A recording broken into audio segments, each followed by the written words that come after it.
It is time for our third video in our COROS Pace Pro trilogy. So I filmed the unboxing, I brought you guys along on a run where I tested out the new updated navigation features, and now it's time for my full review on the latest GPS watch from the guys at COROS, the Pace Pro. Now over the last month, it's been thoroughly put through its paces. I've tested out all the new features, so let's dive into the video and find out how it's performed.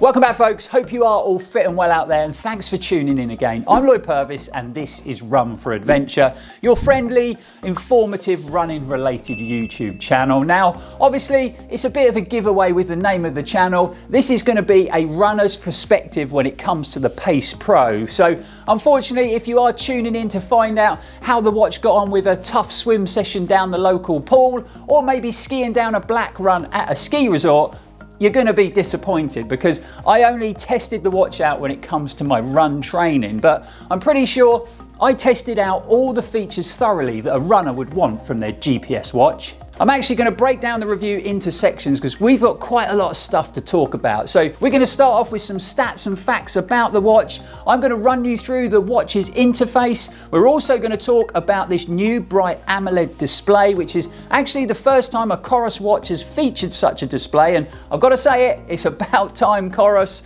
We're also going to look at how accurate that updated GPS has been. We're going to dive into the onboard mapping and navigation, and then I'm going to talk about something that COROS has become well known for over the years, and that is battery life. And then we're going to be wrapping this video up with a quick conclusion. So first up, the new Pace Pro retails in the UK for a pretty competitive £349. We got this nice lightweight sleek design, so the watch tips the scales at only 49 grams with the silicone strap attached, but you could also switch that out for a nylon band available on the COROS website, and that makes the watch even lighter at a crazy 37 grams. Like I mentioned, we got this nice vivid 1.3 AMOLED display, which is the first of its kind for COROS, and the watch is available in 3 different colours. So we've got this all black colourway, you can also get a blue and black combo, and there is a light grey watch available. Obviously the unit is fully rechargeable, but if you are familiar with the charging system of the older COROS watches, it has slightly changed this time around with the Pace Pro. So the watch actually comes with this charging adapter that you can house in this handy keyring attachment now, so you get no charging lead with the Pace Pro. All you got to do is plug a USB-C cable into that charging adapter, and I'm sure most of us have got one of them lying around the house these days, and then that just plugs into the back of the watch, very similar to how it used to plug in on the older watches. I've got to say, I think this is a good move by the brand, because over the years that charging lead on my Apex Pro did start to work a little bit loose, and it did have a negative impact on the charging of the watch now and again, whereas this new system with that adapter just feels a lot more secure. Let's move on to the user interface, and I've got to say it's very similar to the interface I had on my old Apex Pro. So if you have had a COROS watch in the past, you're going to find it pretty easy to navigate your way around and find features. So the watch is controlled by 2 buttons. So we've got the digital dial up top, and then we've got the back button down below. They've both been made a little bit bigger this time, so should make it a bit easier to navigate through the watch or select options while you're out there running, even if it's in cold conditions and you're wearing gloves. A quick press on that digital dial will open up your activity list, which includes all the basics. So we've got trail run, track run, hike, road bike, indoor bike, pool swim, open water swim, and so on. But it does include some more obscure activities in there as well. So we've got gravel bike, we've got flat water, which is sort of paddle boarding, and we've got jump rope or skipping if you're in the UK. And then once you've scrolled through the list of activities, selected your desired one, another click on that digital dial will take you along to the start menu, where you'll see your GPS and heart rate icon, time of day and battery indicator. From this menu, you can select start again by using the digital dial, and off you go on your activity, or you can scroll through and choose navigation, activity alert, auto pause, or 3D distance if you wish to use any of those on your activity. And then just a quick press on that lower button, and that's going to take you all the way back to where you came from, the home screen, hence the name, back button. If you press and hold that back button, that's going to open up a screen where you're going to find all your handy features, from changing your watch face to music, wellness check, heart rate, the oximeter, broadcast heart rate, compass, map, and so many more. And then a quick press on that back button again, and that's going to take you back to where you started. So like I said, super easy to find your way around the new Pace Pro and all its features. Speaking of features, let's take a closer look at some of the great digital tools that you get squeezed into this small, compact unit.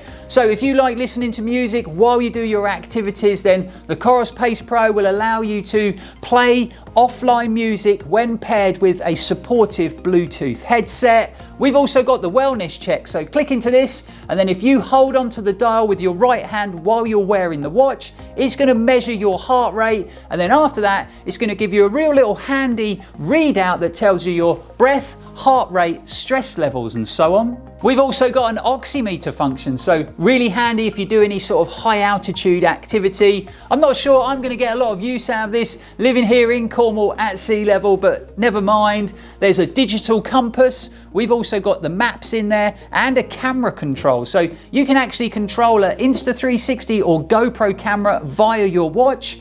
Not really sure why I'd want to do that, but you never know, that feature might come in handy one day. And we got some of the more traditional stuff, so alarm, stopwatch and timer.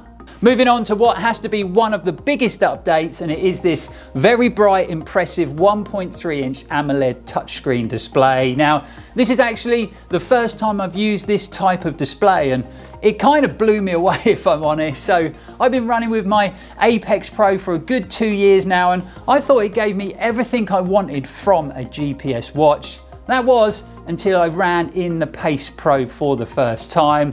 The screen's slightly bigger than my Apex Pro, but it's just the fact that it's so bright and so clear, so easy to read all the data fields. Even if you're out there pushing hard in a tough session, you can see them at a quick glance, and that's in any type of weather conditions or any time of day, and really has been a bit of a game changer for me. And I can't see myself ever going back to that smaller, harder to read screen on my old Apex Pro.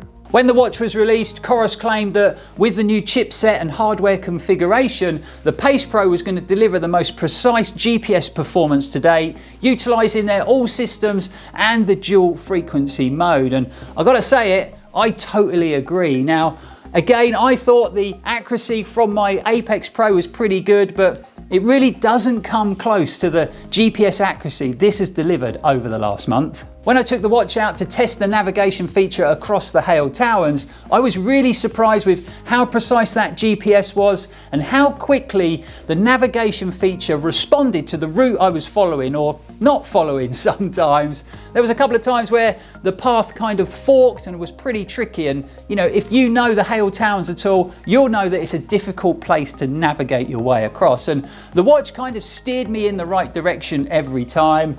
There was just this once where I went to sort of head off down the wrong path, and it notified me straight away, where as with my old Apex Pro, I would have probably run on for 5-10 seconds and headed off in the wrong direction a fair way before it notified me, and then I'd have to turn around, come all the way back and then head off down the right trail. And that just didn't happen with this watch. So I personally think big improvements when it comes to the GPS accuracy and that navigation feature. As far as maps go, you can download global landscape and regional topo maps, and I found that very straightforward to do. Coros don't have the most detailed mapping yet, so there's not going to be street names or point of references, but they do say there is more detailed mapping coming soon. But the biggest difference for me has to be speed. So with the Pace Pro having that new processor, Coros claimed that graphic and map speed was going to be 30 times quicker, and that is a bold claim indeed, but I've got to say it is a big improvement and so much quicker than before. When I compare it to my Apex Pro, when I was using navigation and the mapping feature, when I went to zoom into that map to get a closer look, it was pretty laggy and it used to take forever, whereas it's almost instant with the Pace Pro. And then obviously we've got to add in that super bright, easy to read AMOLED display. And I personally think that means that the whole mapping experience has been greatly improved. Obviously, with this being a Coros watch, we need to talk about battery life, and this is something that has become very important for me over the years. So when I'm taking on long distances, the last thing I want to be doing is plugging my watch into a power pack to charge it up during the middle of a race, because if I'm honest, that's just a bit of a faff, and it is something I've had to do in the past, but since having my Apex Pro, I really haven't needed to do it because the battery life is excellent, and the same can be said for this. So we actually get 38 hours of activity use off one single charge, or 31 hours if you have the dual frequency GPS mode switched on for greater accuracy. We got 20 days of non-stop use, or 6 days if you're using that always on AMOLED display mode. So with the addition of the new display, it does eat into the battery performance a bit, but still pretty impressive figures. And I don't think there's going to be many races that I take on where I need more than 38 hours of battery, maybe UTMB or something like that. But I think 38 hours of battery life is going to get me across the finish line of most races. It also means that I don't have to remember throughout the week to plug it in and charge it up, because I've been getting roughly around sort of 10 days to 2 weeks worth of training using the watch before I need to charge it. Other things that I've enjoyed about the watch is the level of customization that it's given me, because at the end of the day, we're all individuals and we're all looking for different things from our GPS device. So the fact that I can set up all the data fields to my liking, choosing between 8 different fields of data, from things like activity time, total time, pace, average pace, elevation, heart rate, and so much more. I could even have cadence, stride length, and run-in power. I can spread that across 7 different data pages, so that is a lot of stats on my wrist at one time, and it's all been really easy to set up using the brilliant Coros app. But the customization doesn't stop there, because we've also got lots of great watch faces to choose from. So you can give your Pace Pro that real sort of personal touch. Lots of different colourful designs that look even better now that we've got this bright colourful AMOLED display. And it's really easy to pick the watch face you want using the Coros app. Speaking of that Coros app, another thing that stands out for me, I've always been a big fan of it. So simple to use, and everything's there for you to see in glorious Technicolor. You really can tell that Coros have put a lot of time and effort into developing that app, and you've really got all the stats you could ever ask for at your fingertips. And again, everything's so simple to find. And you also get the great create a route feature within the app. So literally click on explore, you can then plot a route on the map. Once you're done, sync it across to your watch, and then you're ready to go out and explore a new route using the navigation feature. I think this is a real handy thing to have if you're away somewhere and you're not familiar with your surroundings. It allows you to head out the door for a run and not have to worry about getting lost. So wrapping up with a quick conclusion, and I think it's been a really successful testing period, and I've been very happy with all the updates that Coros have made to the Pace Pro, and I think that they've made a big step in the right direction when it comes to the competitive world of GPS sports watches. Obviously, they've always led the way when it comes to impressive battery life, but I now think with the addition of that improved mapping and navigation, better GPS accuracy, and obviously the addition of this vivid 1.3-inch AMOLED touchscreen display, they really do have a very impressive watch on their hands, especially when you take into consideration that it only retails for £349 here in the UK. So there you have it, folks, my thoughts on the latest GPS sports watch from Coros, the Pace Pro. Really hope you enjoyed the video, really hope you found it helpful. If you did, don't forget to like, comment, share and subscribe if you haven't already, because it really is a big help. If you've got any questions about the new unit, please feel free to get them in the comments below, and we'll try and get back to as many of you as possible. Just a quick reminder about this year's Run4Adventure giveaway extravaganza. You've only got until midnight on the 23rd of December to get yourselves entered, so not long, and you really don't want to miss out. You want to get in the mix, because you could be walking away with all those amazing running goodies in our Christmas Eve special. So I'll leave a link in the description for our giveaway video so you can go and get yourselves entered. But for now, guys, thanks for watching, it's really appreciated. We'll be back here soon with some more exciting running content, and as always, stay safe and keep on running. So first up is going to be stats and facts about the watch. Then I can't remember. I've got to say it is about time. We're going to have a look at how accurate the new We're going to talk about something that Coros has become very well known for over the years, and that is battery life. And then we're going to wrap up this conclusion with a quick video.